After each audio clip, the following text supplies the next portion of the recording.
Assalamualaikum dan salam sejahtera. Hari ini kita akan melihat hala 7 pendidikan negara bagi dekad akan datang melalui rancangan Pendidikan Malaysia 2026 hingga 2035. Okey.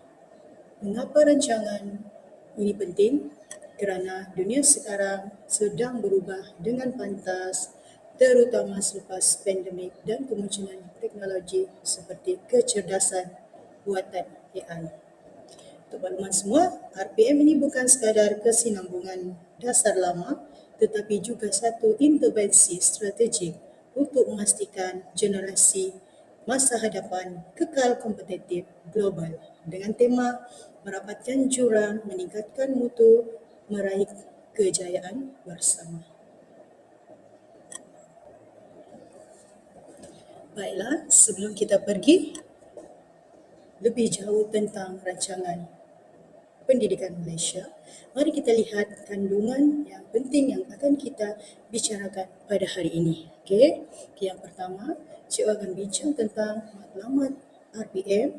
Yang kedua adalah ciri murid iaitu insan sejahtera. Yang ketiga, tumpuan utama RPM dan yang keempat adalah teras strategik RPM. Okay. Sebagai permulaan, kita lihat dahulu kronologi sistem pendidikan Malaysia.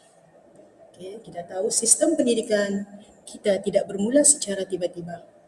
Ada sejarah panjang bermula daripada zaman kolonial dengan laporan Burns dan Pengu, kemudian Penyata Razak pada tahun 1956, teruskan dengan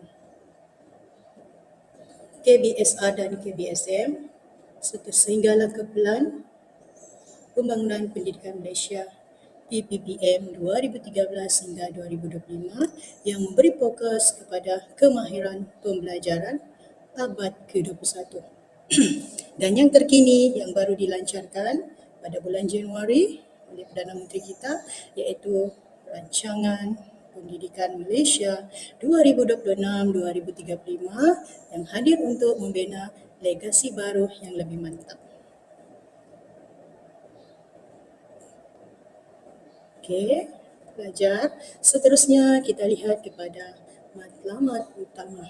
Ya, setiap rancangan yang digubal, dibentuk, perlu ada matlamat yang utama. Ya, so matlamat akhir untuk RPM adalah untuk melahirkan insan sejahtera. Ya, insan sejahtera ini bermaksud individu yang bukan sahaja cemerlang otaknya tetapi juga teguh sasiannya, stabil emosinya dan mampu menghadapi cabaran masa hadapan dengan penuh keyakinan. Terdapat 5 ciri utama murid yang ingin kita bentuk di bawah RPM. Okay, yang pertama ialah beradab, yang kedua ialah berilmu, yang ketiga berdaya tahan, keempat berkeyakinan dan yang kelima adalah berkemahiran.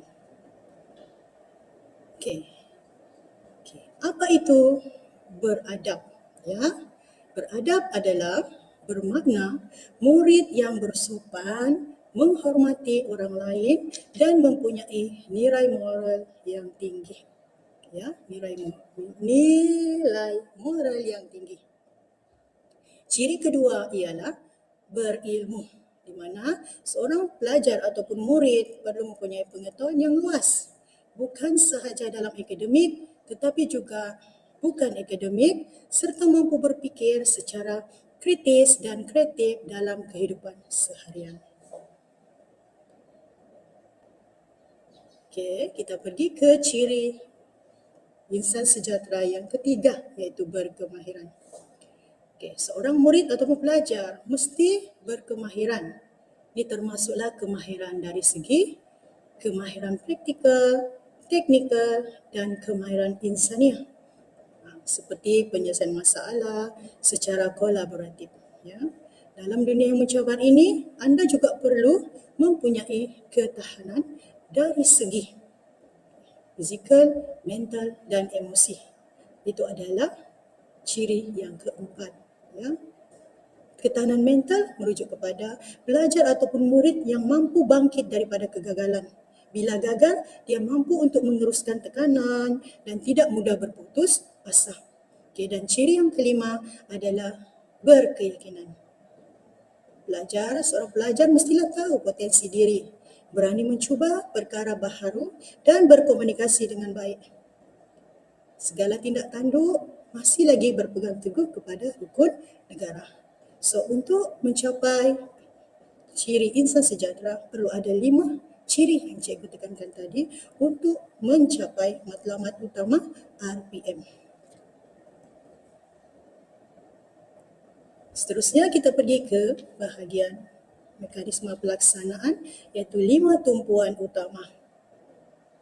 Di bawah RPM, tumpuan yang pertama adalah mutu, yang kedua akses dan equity, yang ketiga ketersediaan sumber dan kecekapan, keempat keluasan dan kemampanan. Tumpuan yang pertama iaitu mutu. Mutu iaitu di mana murid mencapai sekurang-kurangnya grade C bagi 4 mata pelajaran iaitu Bahasa Melayu, Bahasa Inggeris, Matematik dan Sejarah serta wujudnya 33% sekolah yang berjaya mencapai taraf mutu cemerlang iaitu sekolah inspirasi. Itu adalah tumpuan yang pertama. Tumpuan yang kedua ialah akses dan equity, di mana peluang pendidikan setara tanpa mengira latar belakang. Semua murid mempunyai hak untuk mendapat hak pendidikan. Di bawah akses dan equity, RPM cuba untuk memastikan 100% enrollment adalah sejagat, bermula daripada prasekolah sehinggalah menengah atas. Di bawah RPM juga kita cuba untuk mengurangkan 50% jurang bandar dan luar bandar dari segi pencapaian pelajar dan mengurangkan hampir 70% jurang antara jantina dan sosioekonomi. Seterusnya kita pergi ke tumpuan ketiga sehingga ke-5 itu ketersediaan sumber, keluasan dan kemampanan. Ketersediaan sumber memastikan semua institusi yang daib akan diberi peluang untuk menaik taraf contohnya bangunan yang daib dengan harapan ulangan pelaburan yang digunakan sama dari segi sumber kewangan, masa, tempat adalah secara optimum. Yang seterusnya iaitu keluasan ataupun flexibility. Seorang guru ataupun tenaga pengajar ataupun semua institusi yang terlibat perlu menyesuaikan pedagogi mengikut keupayaan murid, di mana semua institusi mempunyai autonomi terpimpin sama ada dari segi kurikulum, kewangan ataupun pengurusan. Dan yang terakhir iaitu kemampanan. Kita lihat dari segi dimensi alam sekitar ataupun SDG, sosial dan ekonomi. Di bawah KPI, semua institusi mengamalkan budaya kemampanan. Itu adalah 5 tumpuan utama yang ditekankan dalam rancangan pendidikan Malaysia.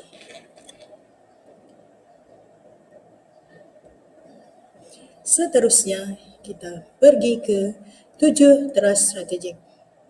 Di bawah rancangan pendidikan Malaysia digerakkan oleh 7 teras strategik utama yang menjadi nadi dalam sistem pendidikan negara. 7 teras strategik tersebut ialah yang pertama, sistem pendidikan terangkum, dinamik dan relevan. Yang kedua, pendidik berupayaan tinggi. Yang ketiga, prasarana fizikal dan digital yang mantap. Yang keempat, potensi murid dan pembelajaran bermakna. Yang kelima, sinergi pihak berkepentingan. Yang keenam, pembudayaan kemampanan dan ketujuh adalah kecekapan tadbir urus. Okey, langkah yang ditekankan dalam 7 teras strategik ini sebenarnya adalah untuk memastikan agar setiap prakasa yang dilaksanakan memberi impak dan mutu yang tinggi terhadap transformasi yang disasarkan. Kita lihat kepada teras-teras 7 teras strategik tersebut, ya. Okey, kita lihat satu-satu untuk lebih jelas lagi, ya. Okey, so untuk teras ni kita diberikan kepada 3 pecahan, iaitu pecahan revolusi pembelajaran, ekosistem sokongan dan jaringan kelestarian. Okay. Untuk teras 1 dan teras 4 iaitu sistem dinamik dan potensi murid di bawah revolusi pembelajaran, ya, kita lihat sistem teras pertama dia menumpukan kepada menangani isu keciciran dan memastikan kurikulum kekal relevan dengan perubahan teknologi yang ada pada masa ini. Kedua ialah potensi murid, di mana kita cuba untuk mengoptimumkan potensi murid melalui pembelajaran bermakna. Ya, apa itu pembelajaran bermakna? Yang bermatlamatkan lahirnya warga negara global. Bukan lagi lokal tetapi juga global. Okey. Pecahan yang kedua iaitu di bawah teras 2, 3 dan 4 ekosistem sokongan yang terdiri pada pendidik, prasarana dan tapirus. Dari segi pendidik, berlakunya pembangunan pendidik yang berupaya tinggi dan berorientasikan masa hadapan. Ini usaha yang cuba dibangunkan terhadap golongan pendidik, ya. Ketiga, teras ketiga prasarana, pemantapan prasarana fizikal dan digital di semua institusi di Malaysia, institusi pendidikannya. Dan seterusnya adalah takbir urus yang perlu ditingkatkan dari segi penyampaian, mengurangkan birokrasi serta meningkatkan integriti. Pergi kepada pecahan yang ketiga iaitu di bawah jaringan dan kelestarian di bawah teras 5 dan 6, sinergi dan juga kemampanan, ya. Okay, di bawah teras 5 ini kerjasama semua pihak yang terlibat dalam pendidikan, iaitu kerjasama KPM, ibu bapa, komuniti dan swasta, ya. Ini berteraskan pendidikan adalah tanggungjawab bersama. Seterusnya yang terakhir adalah kemampanan, iaitu integrasi SDG yang ekosistem. Tujuannya adalah untuk melahirkan generasi bertanggungjawab terhadap kelestarian bumi. Itu yang cuba ditekankan di bawah kemampanan. Okay, kita sudah selesai membicarakan 7 teras di bawah rancangan pendidikan Malaysia. Okay, sebelum kita akhiri slide ni, mari kita lihat kompas utama, ya, utama RPM ini, iaitu tentang misi, visi dan misi. Iaitu visi yang telah kita bincangkan daripada 5 ciri itu, apa yang kita ingin capai dalam RPM adalah pendidikan bermutu, insan terdidik dan negara sejahtera. Di bawah misi melestarikan sistem pendidikan yang bermutu untuk membangunkan potensi individu bagi memenuhi aspirasi negara. Semua ini kita akan capai berteraskan 5 ciri insan sejahtera yang telah cikgu bincangkan tadi, 5 tumpuan utama dan 7 strategik di bawah rancangan pendidikan Malaysia. Okey, sebelum cikgu mengakhiri video ini, kita lihat harapan agar kita sama-sama dapat merealisasikan aspirasi negara di mana pada tahun 2035 kita akan meraih kejayaan bersama, ya, di bawah dasar rancangan pendidikan Malaysia 2026-2035, iaitu bukan sekadar dokumen dasar, ya, tetapi ekosistem yang transformasi. Akhir sekali, kita sedang membina legasi baharu, iaitu merapatkan jurang, meningkatkan mutu. Semoga video yang cikgu kongsikan ini memberi manfaat. Sama-sama kita cuba untuk bekerjasama dan cuba untuk merealisasikan Ya, itu saja daripada cikgu pada hari ini. Sekian, terima kasih. Jumpa lagi.